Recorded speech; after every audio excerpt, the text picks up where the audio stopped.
Hindi masama na enjoy natin yung buhay natin. Dahil kung ano man yung nararanasan natin ngayon, ay dating pangarap lang natin ito noon. Man ngayong araw, samahan nyo kami pumunta sa Casa de Ixia Private Resort dito sa Bustos. Nakakatuwa nga, kompleto na naman tayo ngayon mga mare, at eto nga dumating na yung sundo natin. Salamat po. Buti nga nagkasya tayo mga mare, at eto nga sumasaka na yung mga bata.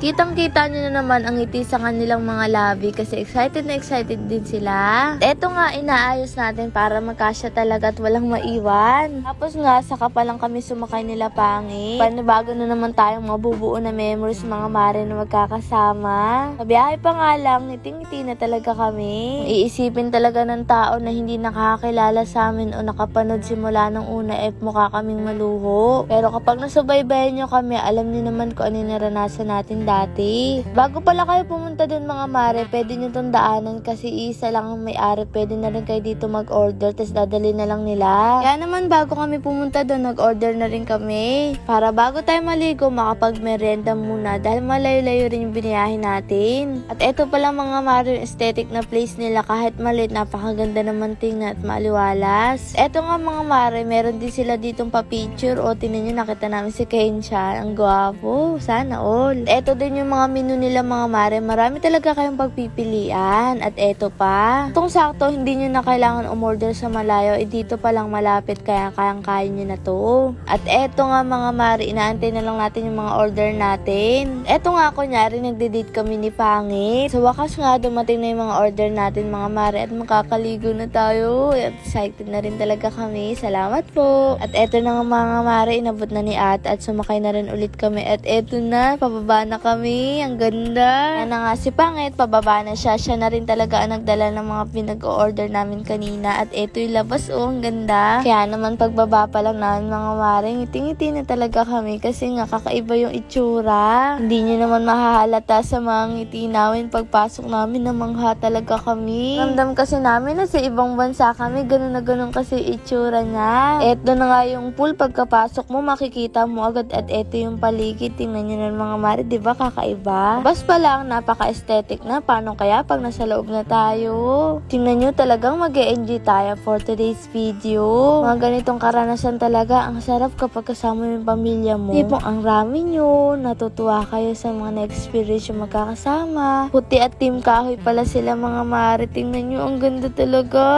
Pagpasok mo palang mamamangha ka na sa ganda. Turuan nga kami, parang hindi kami bagay sa ganitong lugar kasi puro puti. Tingnan nyo naman tong hagdan, salamin yung hawakan. Maganda to sa mga magkakabarkada, pamilya, kasi napakalaki at kasyang-kasya kayo. Ito pala yung isa sa kwarto nila, ang ganda para ka talagang mayaman. Diyan lang naman tayo mabuhay, kaya ang sarap i-enjoy yung ganitong mga bagay. Minsan lang tayo dadaan dito sa mundo, bakit hindi pa natin i-enjoy? At eto nga yung CR, ang ganda. Napaka-consistent lang pagka-aesthetic niya mga mare, kasi kahit sang kalumingo, napaka-aesthetic. Eto naman yung pangalawang kwarto mga mare, grabe, nakikita ko lang to sa TV na ganyang kaganda yung kwarto. Puro kapag bahay itong sarap tumira. Tapos may malaki pang salamin dito, kaya tamang-tama kapag mahilig ka mag-selfie sa salamin. Itong si Stephanie, namamangha din yata, kaya tahimik lang. At eto yung kabuuan niya mga mare. Kapag ganito kaganda yung bahay mo, kahit may problema ka, mawawala. Kaya naman oras na para makapag-relax ka rin dito. At eto nga, may pagkaway pa tayo sa taas, kaso etong si Stephanie ayaw lumapit sa amin, takot kasi sa amin siya Ayan naman yung totoong halaman, at ayan naman yung paligid niya. Tingnan nyo naman yung kusina. Ayan namang sa dulo yung salamin, diba ang ganda? Tapos may duyan pa. Siyempre, magpapahuli ba tayo? Kaya naman sinubukan natin tong duyan. At ayan naman yung lamesa. Napaka-aesthetic talaga mga mare. Kasi first time lang namin talaga makakita nito. At ayan nga, nagulat pa ako. Paanong gulat? At ayan pala mga mare, yung CR pwede sa lalaki at babae. Ang ganda rin. Nakakatuwa lang mga mare na nararanasan natin to kasi dati hindi kami nakakapasok sa ganitong bahay. At ayan pala mga kagamitan na pwede nyo magamit kapag nagstay kayo dito.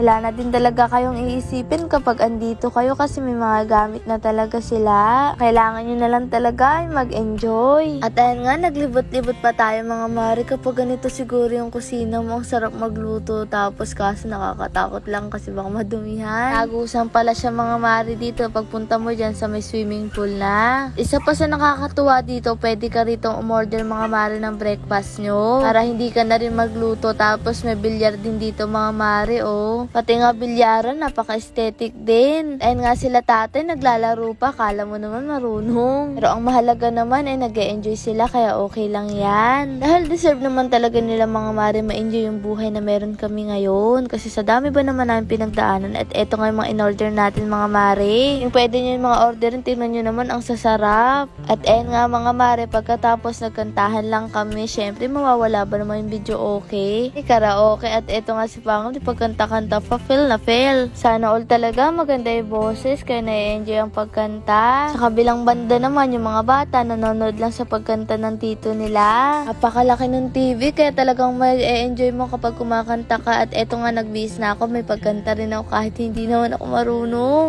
Parang mahihain ko talaga lalo na kapag kumakanta, pero naisip ko minsan lang naman to at kami-kami lang naman. Nakatuwa nga dito, dalawa yung mic kaya nang pwede kayo mag-duet. Eto nga yung mga bata, mga nasipagligo na at tuwan-tuwa pa nga.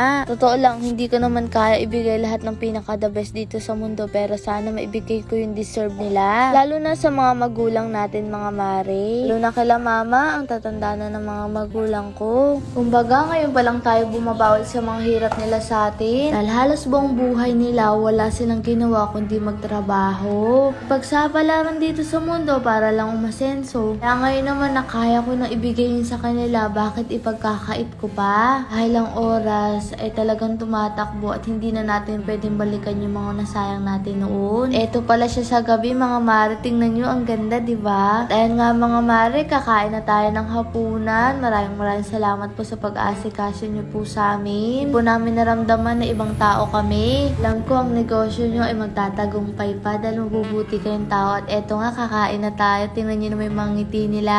Ayan nga mga mare, si Pangit naligo na rin siya. Ang lamig-lamig nyo, no? Tingnan nyo naman, may palangoy-langoy pa. Enjoy nyo din talaga siya mga mare kasi ang ganda kapag gabi. At eto nga, oh wow, sana all. Ewan ko ba mga mare, halos pangatlo na namin to pero hindi talaga ako nakakaligo ng gabi. Ewan ko, nilalamig siguro ko. At ayan nga yung mga bata, tingnan nyo naman, enjoy na enjoy talaga sila. Katapos nga maligo, eto, tumambay na lang sila dito sa agda at manonood na lang daw sila. At ayan na nga mga mare, yung kinabukasan, ang ganda oh. Ang sarap gumising kapag ganito kaganda yung tanawin. Tipong paglabas mo ng pinto, pwede ka nang tumalon sa swimming pool. Kung sakto, may enjoy natin bago tayo umuwi. Tingnan nyo naman yung paligid. Isip mo, eto yung makakita mo. Grabe, ang ganda. Ito nga yung pamangkin ko, pasayaw-sayaw pa sa hagdan. Nakakatuwa nga si tatay, tamang nood lang doon no. At eto siya mga mare, sa malapitan. Kitang-kita nyo naman ang ganda. Pwedeng-pwede sa inyo to mga mare. Kaya naman, punta na rin kayo dito. Dito lang to sa Bustos. Pala yung mga pinili namin mga mare sa menu nila ang sasarap. Ipansit canton, tosino, hotdog, itlog. Kaya naman ang almusal nyo ay tiyak na mapapasarap. Lalo na buka yung pamilya. Kaya naman barkada. O siya mga mare, kain na tayo. Sobra talaga kami nagpapasalamat sa Diyos. Kasi kung hindi dahil sa Kanya, hindi naman namin ito mararanasan. Siyempre sa inyo mga mare sa pagmamahal nyo sa amin. Dahil din sa inyo kung bakit kami andito at na-enjoy namin yung mga ganitong buhay. Kung pwedeng mangyari sa amin, mas pwedeng mangyari sa inyo. Hindi man katulad sa amin na magiging vlogger kayo, ibang paraan na ibibigay sa inyo ng Diyos. Dahil naniniwala ako na may kanya-kanya tayong kapalaran at oras sa lahat ng bagay. Nga mga mare, may pagkaway pa nga tayo at eto, pauwi na tayo nito. Hindi po, maraming salamat sa Casa de Ixia sa pag-invite nyo po sa amin. Kaya mga mare, punta na rin kayo dito.